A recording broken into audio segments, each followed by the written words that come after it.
Bonjour madame. Bonjour. Bon matin, Geneviève Borne, ambassadrice de marque, animatrice de radio et télévision, globe-trotteur et amoureuse de culture. Bienvenue à tous nos jeunes citoyens du monde. Mon nom est Stéphanie Pimentel et je suis enseignante de la maternelle. J'accompagne mes anciens élèves aujourd'hui qui sont maintenant toutes grandes pour cette entrevue totalement en français et c'est spécialement dédié aux filles.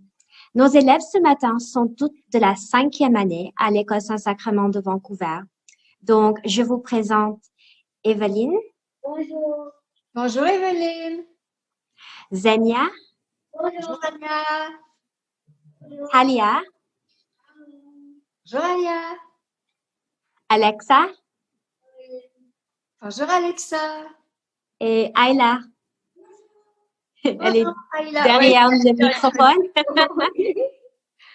Les filles vous considèrent un modèle de féminité et de force et voulaient tellement faire cette entrevue avec vous, Geneviève. Alors, c'est un vrai plaisir de vous avoir aujourd'hui. Avec un immense plaisir, je vais répondre à toutes vos questions. Bon matin, Madame Bond. Dans quelle ville êtes-vous présentement? Que faites-vous pendant cette pandémie? Comment restez-vous active en sécurité? Alors, je suis à Montréal. C'est à Montréal où je vis et je travaille. J'habite à Montréal depuis 1982. Avant, j'étais à Québec parce que ma famille vient de Québec. Donc, Québec, c'est ma ville de cœur, c'est ma ville natale. Et j'y retourne très, très souvent pour voir ma famille et mes amis, puis pour me rappeler des souvenirs. Mais c'est vraiment à Montréal que je vis et que je travaille. Et puis, je suis très bien chez moi. J'aime passer du temps à la maison. Une chance parce que depuis le début de la pandémie, ben, je fais beaucoup de choses à partir de la maison. Avec la technologie, ben, on peut animer quand même, puis on peut communiquer avec les gens. Donc, ça, c'est bien. Mais je me rends quand même en studio pour faire des enregistrements vidéo ou à la radio également, tout en sécurité, à Radio-Canada, par exemple, où est-ce que je fais des émissions de radio. Et sinon, ben, je reste en sécurité en restant le plus possible à la maison, en fait, parce que je me dis que si on fait tous notre part, puis on reste ben, confiné ou qu'on voit très peu de gens, ben, on va aider à la disparition du virus ou au moins le contrôle du virus. Mais c'est vraiment une drôle de période. C'est une période bizarre. Merci. Vous avez aimé de nombreuses émissions au fil des années sur des sujets comme la musique, les voyages et la mode. Pouvez-vous nous parler de quelques projets qui vous ont marqué ou dont êtes particulièrement fiers? Laissez-nous comprendre un peu le travail et le processus par lequel on devient une animatrice. D'accord. Alors, c'est vrai que j'ai fait beaucoup d'émissions de voyage, par exemple. J'ai fait 8 séries d'émissions qui se sont déroulées aux 4 coins du monde. J'ai fait une série de 13 épisodes sur la Chine, 13 épisodes aussi sur le Vietnam, l'Indonésie, l'Inde, l'Argentine, la Tunisie, la Polynésie, puis sur les Mayas au Mexique. Et puis, à chaque fois, l'idée, c'est de comprendre encore plus la culture du pays dans lequel je voyage. Donc, je parle à la fois d'architecture, de religion, de gastronomie, même de mode. C'est d'en apprendre un peu plus sur les traditions des peuples que je rencontre. Alors ça, c'est très, très passionnant. J'ai aussi fait un film sur la Turquie qui a joué au cinéma dans la dernière année et qui va être présenté aussi à la télévision à partir de janvier. Et c'est un film que j'ai tourné à travers la Turquie avec un caméraman. Et puis, c'était donc de décrire les beautés du pays, mais aussi la culture, encore une fois, l'architecture, la gastronomie, les traditions, très, très anciennes. C'est un pays très ancien. Et puis, Sinon, j'ai fait beaucoup d'émissions de musique parce que j'ai été animatrice à Musique Plus pendant 8 ans, dans les années 90. Alors là, ça, c'était les années du grunge, puis du métal, puis de toute une nouvelle invasion britannique de groupes. Et j'ai eu beaucoup de plaisir à animer en direct à Musique Plus. J'ai aussi co-animé l'émission Belle et Bomme pendant 7 ans où on recevait en direct des artistes qui venaient faire des prestations musicales. Et j'ai, à travers le temps aussi, fait des émissions spéciales avec différents artistes. Donc, la musique, c'est vraiment une grande, grande passion. Et je savais depuis que j'étais toute petite que j'allais travailler dans l'univers de la musique. Je savais pas quoi exactement, mais il fallait absolument. Et puis, donc, ça a été une joie de pouvoir le faire. Merci. Bienvenue! Merci. Bonjour. J'aimerais parler de voyage. Quels sont les plus beaux endroits au monde que vous avez visités? Est-ce que le voyage vous manque pendant cette période de confinement? Puisque c'est difficile de voyager internationalement, est-ce que vous avez découvert des petits coins près de chez vous que vous pouvez vous conseiller d'aller visiter un jour? J'adore cette question-là parce que c'est vrai qu'en ce moment, on peut pas voyager. On doit rester ici. Et le voyage me manque parce que j'ai l'habitude de sauter dans un avion pour aller découvrir un pays, que ce soit pour le travail ou juste pour le plaisir. Et là, mon dernier voyage remonte à février. C'était en Afrique du Sud. Et je sais pas quand mon prochain voyage va être. Dans les prochains 6 mois, peut-être 1 an encore, ça va prendre avant qu'on puisse voyager librement, je ne sais pas. Et c'est sûr que j'ai la bougeotte, puis j'ai toujours le goût de découvrir la planète, puis d'aller un peu partout. J'ai visité une 50aine de pays jusqu'à maintenant. Et puis, il y a plein d'endroits où je ne peux pas aller encore, où j'ai envie, j'ai hâte de jamais aller, entre autres. Puis, mais c'est vrai que je suis restée beaucoup au Québec, donc cet été. Et mais honnêtement, l'été, je reste ici, je reste au Québec parce que l'été passe tellement vite. Alors, il faut en profiter. Fait que chaque été, je vais à la pêche dans la région de Témiscamingue et je vais à la pêche au doré. J'adore ça. Et puis aussi, ben je sais qu'il y a beaucoup de Québécois qui sont allés en Gaspésie, puis qui ont eu beaucoup de plaisir à se promener dans le coin de Charlevoix. Moi, ce que je fais beaucoup, c'est que je vais dans les cantons de l'Est. Je vais dans les cantons de l'Est. C'est une région que j'adore, que je trouve très belle. Il y a beaucoup de montagnes. Alors, l'hiver, on peut y faire du ski, mais l'été, on peut faire du trekking, marcher dans les montagnes. Ça, j'adore ça, faire ça. Alors, c'est comme ça que j'ai passé mon été, à me promener dans les cantons de l'Est ou aller à la pêche. Puis quand je suis à Montréal, heureusement, je suis pas trop loin du Mont-Royal. Il y a une montagne en plein centre-ville. Donc, chaque semaine, je monte sur la montagne. Je fais mes promenades là, je vais prendre de l'air. Puis, on se retrouve vraiment au cœur de la nature, même si on est au centre-ville. C'est quand même impressionnant, là. On se sent vraiment entouré de la nature et puis ça fait beaucoup, beaucoup de bien. Super. À propos de votre carrière de mannequin, que conseillez-vous aux jeunes filles et aussi aux garçons pour être heureux et heureuses par rapport à leur corps? Ah oui, l'acceptation de soi et de son corps. Je connais personne qui s'aime à 100% et qui s'accepte complètement. J'ai jamais rencontré personne de ma vie qui s'accepte complètement. Mais il faut s'aimer. Il faut aimer son corps, accepter ce que la nature nous a donné et puis, bien sûr, en prendre soin, en fait. Si on est en santé, si on fait de l'exercice, si on prend soin de nous, on va se sentir bien dans notre peau. Et donc, ça, c'est très, très, très important. Pour ce qui est de la mode, en fait, il faut comprendre que l'industrie de la mode a certains standards, certains besoins et certaines idées de la beauté. Alors, qui ne sont pas nécessairement collés à la réalité. Souvent, c'est des filles très, très grandes, très, très minces, et qui ont une structure photogénique. Alors, ça n'a rien à voir avec, comment je dirais, avec la beauté naturelle de quelqu'un. C'est-à-dire que une fille peut être absolument magnifique sans avoir ce qu'il faut pour être mannequin. Vous comprenez? C'est comme une forme de corps et une structure de visage qui recherche. Alors, il y a des filles qui sont encore plus belles que des top modèles et qui n'ont pas travaillé comme mannequin. Donc, il ne faut pas, comment je dirais, se définir par ces standards-là. Chacun a sa beauté, chacun a son style. Il y a de la beauté chez tout le monde. Et puis voilà. Merci. Avec plaisir.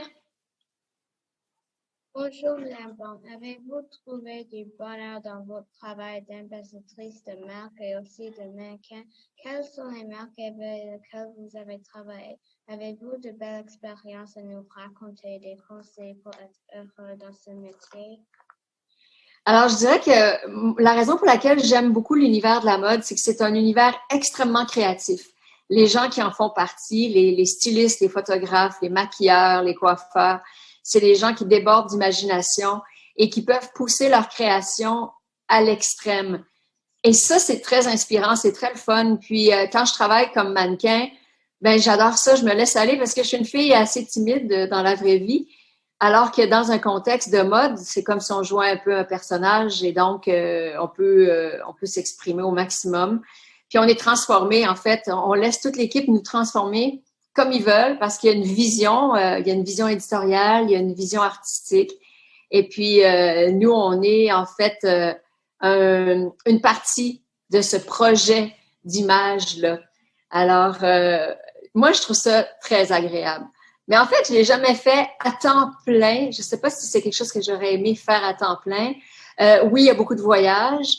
Oui, il y a beaucoup de choses très intéressantes, mais je m'intéresse beaucoup à des choses qui sont plus, comment je dirais, j'ai besoin de contenu. Je suis vraiment une affamée d'informations, une affamée de... Je suis très, très curieuse. Alors, très, très gourmande de culture et tout ça. Donc, je pourrais pas vivre uniquement dans l'image. Mais par contre, faire partie de projets artistiques, ça, j'adore ça. J'ai eu des beaux projets dans ce domaine-là. J'ai été porte-parole de CoverGirl. C'était la première fois que CoverGirl prenait une porte-parole précise dans un marché précis. Donc, j'étais là pour représenter le Québec. Ça, c'était à l'an 2000. Vous n'étiez pas nés. Mais c'était une belle campagne qui s'appelait Simplement moi. Et puis, donc, c'était une campagne avec des photos dans les magazines, une pub à la télé, puis des photos un petit peu partout. C'était très le fun de travailler avec une grande marque comme ça. J'ai aussi été porte-parole du magazine Clin d'œil, un magazine de mode québécois qui existe depuis 40 ans déjà. Et pour le magazine, j'ai fait plusieurs séances photos, à la fois comme mannequin, mais aussi comme photographe, parce que j'adore prendre des photos. Et la photographie de mode, c'est quelque chose de très éclaté, de très créatif, de très le fun. Et puis, j'ai aussi été porte-parole plusieurs années du festival Mode et Design. C'est un grand festival qui se déroule au centre-ville de Montréal et avec des défilés de mode en plein air devant tout le monde, en plein jour ou le soir. Ça devient des grands spectacles. Ça, c'est très le fun. Et puis, cette année, j'ai aussi fait une campagne pour L'Oréal, pour la ligne de produits Age Perfect. Et ça a été très, très agréable aussi. On a fait une publicité vidéo qui a été relayée un peu partout sur le web. Donc, c'est ça. C'est un univers que j'aime beaucoup. Puis, j'ai eu la chance d'avoir des belles, belles collaborations. Merci pour ta question. Quel message donnez-vous aux jeunes qui sont timides et peuvent être victimes d'intimidation? Ah, mon Dieu, ouais. Moi, j'en ai vécu de l'intimidation aussi quand j'étais au primaire. On dirait que il n'y a pas de raison précise pour laquelle on va être intimidé. Ça peut être parce que t'es trop petite ou parce que t'es trop grande. Ça peut être parce que tu es trop tomboy ou parce que tu es trop féminine. Ça peut être parce que tu as trop du beau linge ou tu n'as pas assez du beau linge. Fait que c'est vraiment quelque chose d'injuste qui fait mal. Et puis, moi, j'ai trouvé ça difficile au primaire parce que je déménageais chaque année, je changeais de ville, donc je changeais d'école. J'étais toujours la nouvelle. Puis j'étais toujours, on arrivait en plus quand l'année scolaire était commencée. Tu sais. Si tu arrives en septembre, ben, tu es déjà la nouvelle, mais des fois, il y en a d'autres nouveaux.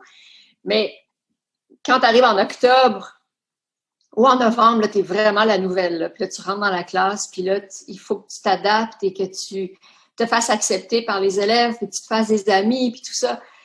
Et ça, je l'ai vécu chaque année. Puis des fois, ça se passait très bien. Des fois, ça allait super bien. Je m'intégrais à un groupe. Ça m'a rendu très, très sociable.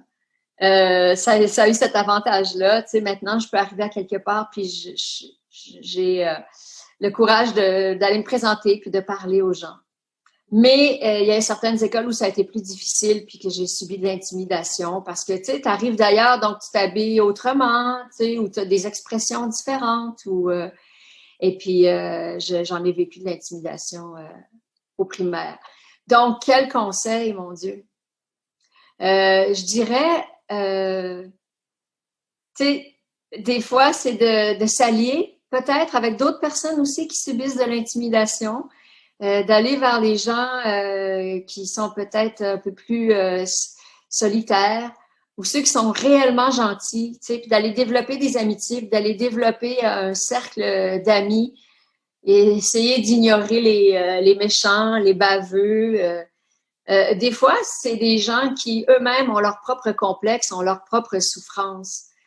Ça excuse rien, mais dans le fond, il faut essayer de passer par-dessus, puis d'aller vers ceux qui sont vraiment gentils pour se créer un beau cercle réconfortant d'amis. Puis souvent, ça passe, en fait. Ça, des fois, ça dure toute une année, mais en général, ça dure quelques semaines. Puis après, il se trouve une autre victime. Puis, il faut pas avoir peur d'aller voir les autorités, d'aller voir le directeur, d'aller voir le professeur, puis le dire. Ils sont là pour nous aider aussi. Voilà. Merci. Merci à toi.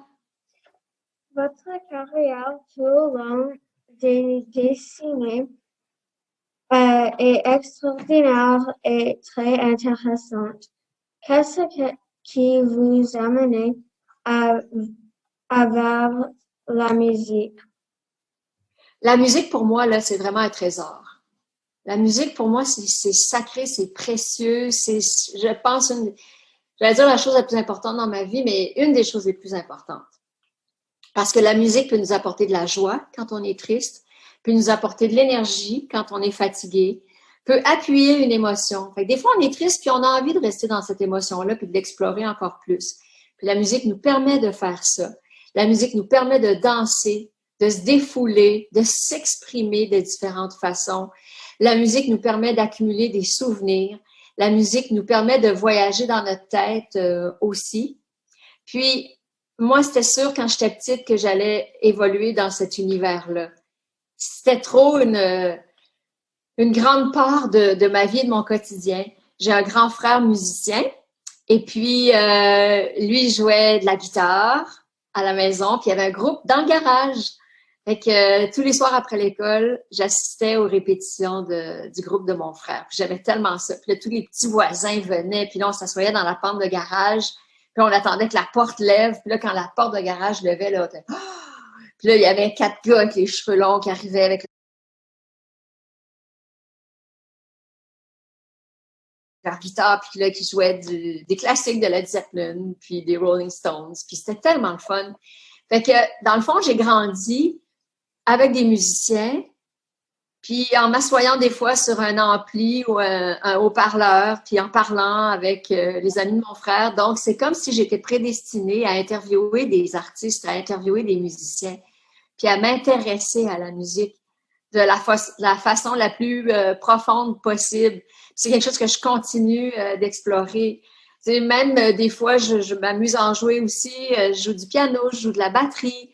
Pas très bien, mais tu sais, assez pour que ce soit amusant. Puis J'apprends à lire la musique. Tu sais, je veux comprendre ce trésor-là. Tu sais, je veux le regarder de tous les côtés puis l'explorer. La musique, ça a été très, très précieux dans ma vie.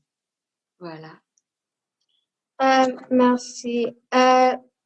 Pouvez-vous nous donner un top 5 ou un top 10 d'artistes à rechercher pour nous jeunes qui voudraient découvrir de la musique de la génération de nos parents?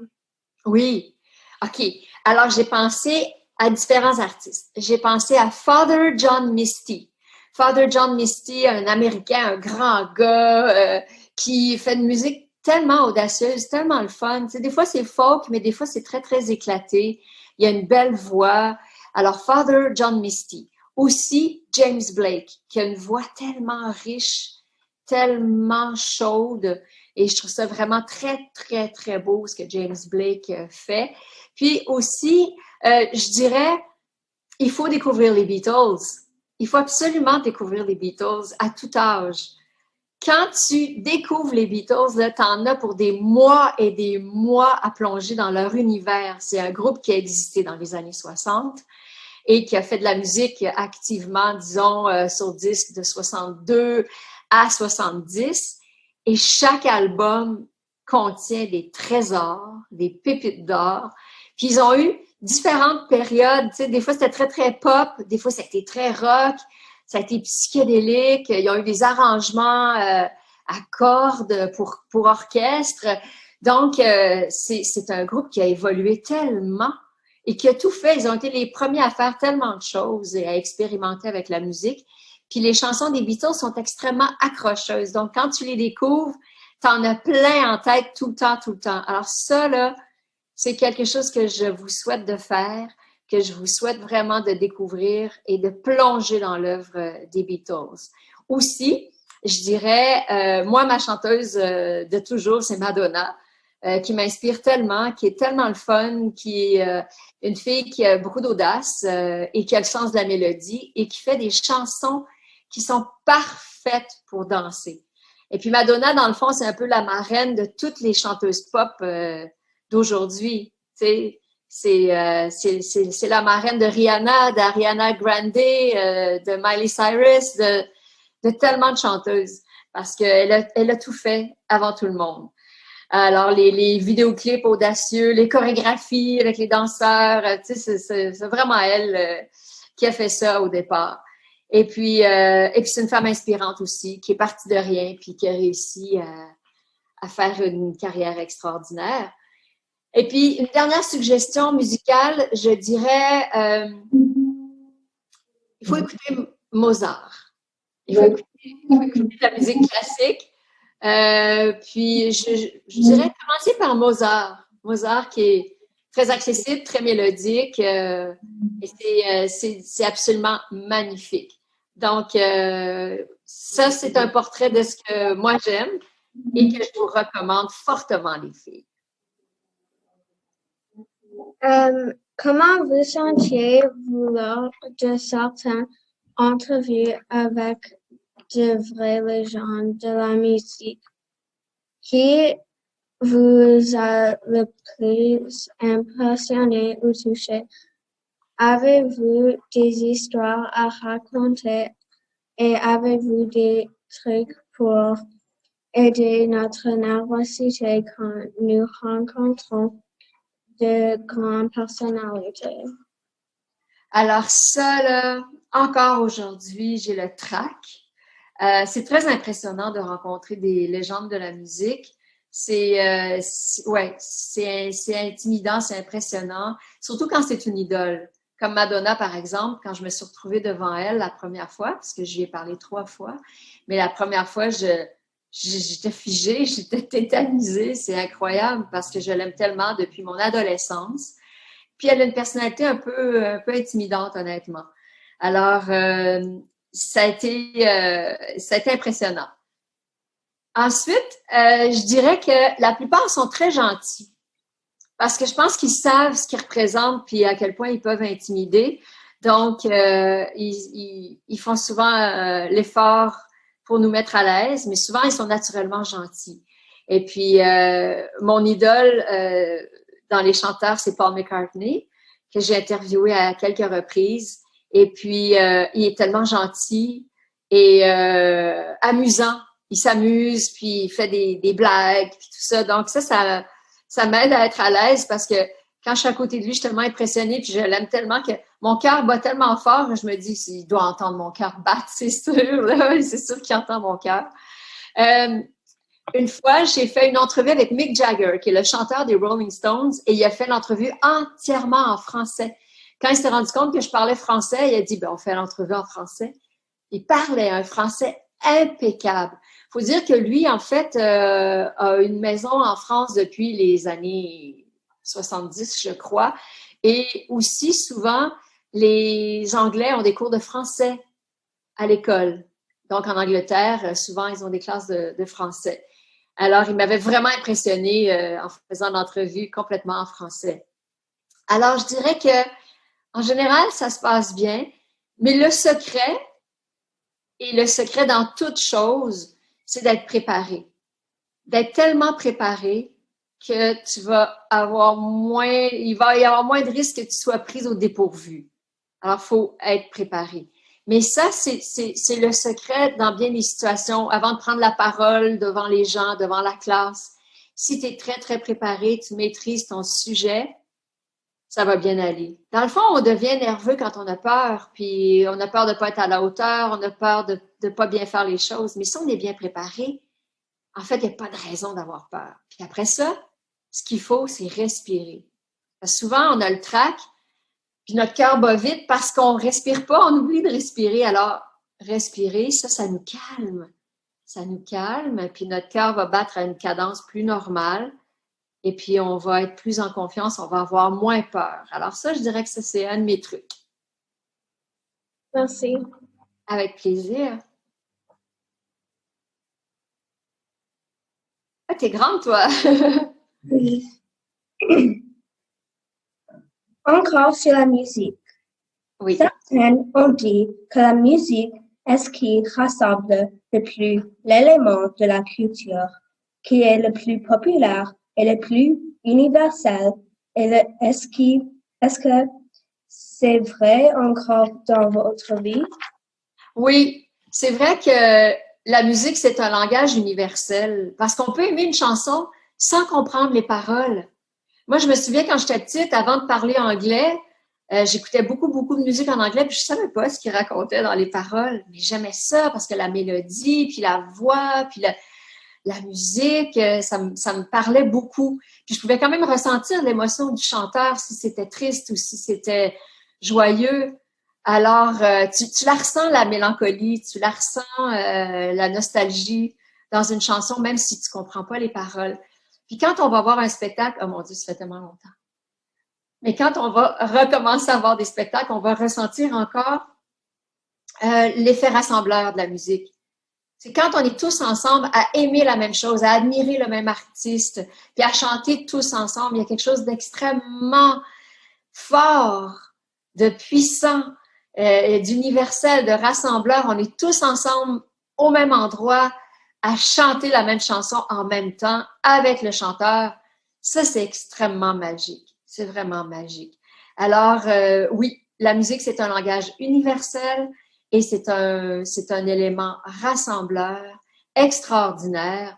Et puis, on le voit souvent hein, dans les événements. Parfois, il y a des chansons qui vont jouer comme une chanson comme Imagine de John Lennon qui va jouer souvent dans des événements soit reliés à la paix ou quand il y a une personnalité très aimée qui est décédée, ils vont jouer une chanson comme celle-là pour que chacun ressente un peu la même émotion en même temps. Alors, c'est très fort. Le pouvoir de la musique, c'est très, très fort. Une chance que ça existe, surtout cette année, je dirais. Puis, les artistes nous ont fait tellement de bien avec leur musique en temps de pandémie. Il y a plein d'artistes qui ont enregistré des vidéos, qui ont diffusé des chansons sur leurs réseaux sociaux et ça nous a fait le plus grand bien pour nous réconforter dans cette période difficile. Voilà. Parlez-nous de la francophonie. Vous avez animé beaucoup d'émissions de télévision et voyagé dans plusieurs pays francophones.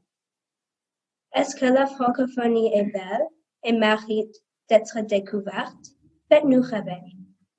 Ah oui, alors c'est merveilleux de se retrouver à l'autre bout du monde et d'entendre parler français. Ah là, je vais éternuer, je pense. Excusez-moi. Alors, c'est vraiment merveilleux comme quand je suis allée tourner en Polynésie, je me suis retrouvée au milieu de l'océan Pacifique, très, très loin de chez moi, très loin des rives, et ça parlait français. Bon, parce que c'est un territoire français d'outre-mer, ça a été un territoire conquis par les Français. Mais c'est fantastique! T'as une population extraordinaire, ils sont absolument charmants, puis ils ont des traditions très anciennes. Ils parlent français, ce qui fait que je pouvais m'adresser à tout le monde. Je pouvais interviewer tout le monde dans les villages, ils parlaient tous français. Et t'es tellement loin de chez toi, puis le décor est tellement différent de chez toi. Tu sais, c'est magnifique, c'est des palmiers, puis la mer turquoise, et puis ça danse, puis ça chante et ça parle en français. Ça, c'est wow. La même chose m'est arrivée en Tunisie. Alors, la Tunisie, c'est un pays fascinant parce que géographiquement, c'est un petit pays. Mais le nord de la Tunisie est sur le bord de la mer Méditerranée, donc il y a des stations balnéaires. Et le sud de la Tunisie est à l'entrée du désert du Sahara. Donc, tu as des villes de désert. Mais partout, ça parle français. Parce que c'est un autre pays francophone, un autre pays de la francophonie. Alors là, tu as des villes très anciennes, tu as des coutumes, des traditions complètement différentes de celles qu'on a. Et les gens parlent français. Et ça, c'est absolument charmant. Donc, si on veut visiter la francophonie, en fait, c'est drôle parce que la francophonie, dans le fond, c'est pas un pays, c'est un ensemble de territoires où l'on parle français. Mais ces territoires-là sont répartis aux 4 coins du monde. Et donc, vous pouvez vous retrouver en Afrique, au plein cœur de l'Afrique, et parler français dans un paysage complètement différent du vôtre. Et c'est la même chose en Polynésie ou en Tunisie. Donc ça, c'est fascinant de retrouver la langue française un peu partout dans le monde, dans des pays qui sont absolument magnifiques. Merci. Avec plaisir. Je crois que Stéphanie est retournée s'occuper de ses petits maternels parce que la journée de l'école commence. OK. Je voudrais poser une question pour savoir si votre vie vous a enseigné une valeur importante ou quelque chose que vous voulez léguer à nos jeunes citoyens du monde, et spécialement aux filles du monde entier. Pouvez-vous terminer cette entrevue avec un message de votre choix? Oui. Alors, je dirais, premièrement, qu'on a de la chance de vivre dans un pays où il y a la paix sociale, un pays où on est bien, où on est en sécurité en général, malgré des incidents isolés. Et je crois que ce qui est très, très important dans la vie, c'est de devenir la meilleure version de nous-mêmes. Et donc, de toujours penser à grandir, à évoluer, à devenir une bonne personne. Ça, j'y crois. Pour moi, c'est très, très important. Devenir une bonne personne, prendre soin des autres, être empathique et compréhensif. On ne sait jamais ce que les autres vivent ou ont vécu. Il faut faire preuve de gentillesse et d'empathie avec tout le monde. Et il faut également aussi, je dirais, aider les gens qui viennent d'ailleurs.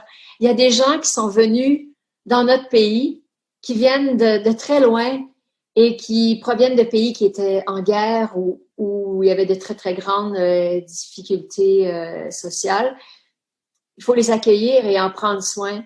C'est déjà très difficile d'imaginer de quitter un pays, une famille, une ville, une culture et s'établir ailleurs. Alors, et plus on voyage, plus on s'ouvre aux autres cultures. Mais je dirais que c'est aussi important de s'ouvrir aux cultures d'ailleurs qui viennent chez nous, qui s'installent chez nous. Et puis, finalement, de croire en ses rêves. Si vous voulez réaliser vos rêves, je dirais qu'un des secrets, c'est de faire chaque jour un geste, poser un geste, faire quelque chose chaque jour qui vous rapproche de votre rêve. Alors, ça peut être d'écrire à quelqu'un, de poser des questions, de suivre un cours, de lire, de s'intéresser à ce que vous souhaitez faire, mais faire un petit pas chaque jour. Et si vous faites ça, au bout du compte, vous allez avoir parcouru un très long chemin qui va vous avoir rapproché de votre rêve. Voilà. Puis soyez fiers d'être des filles. Être une fille, c'est pas un obstacle. C'est pas supposé d'être un obstacle. Moi, j'ai toujours cru ça, que le fait d'être une fille, c'est pas un obstacle à la réalisation de mes rêves. Alors, ne voyez jamais ça comme une barrière, même si, malheureusement, socialement, il y a des barrières encore. Il faut surmonter ces barrières-là et s'affirmer et prendre sa place et être fière. Voilà, les filles. Ça m'a fait vraiment plaisir de vous parler aujourd'hui. Merci de tout cœur pour votre générosité. Je vais sûrement partager l'entrevue avec ma petite fille qui a juste 6 mois. Un jour, je vais la voir. Et puis, quel plaisir, quel honneur, quelle belle réponse, un beau message pour les filles de tout le Canada et ailleurs. Et on veut lancer le défi à nos autres écoles en France, en Chine, à San Francisco. C'est votre tour. Vous allez faire d'autres entrevues. Continuez de nous suivre. Bravo, madame. Vous êtes une grande Québécoise, une grande francophone et on vous aime beaucoup. Merci. Merci. C'est très gentil. Merci beaucoup. Bye, les filles. Et au revoir à vous. Bye. Au revoir.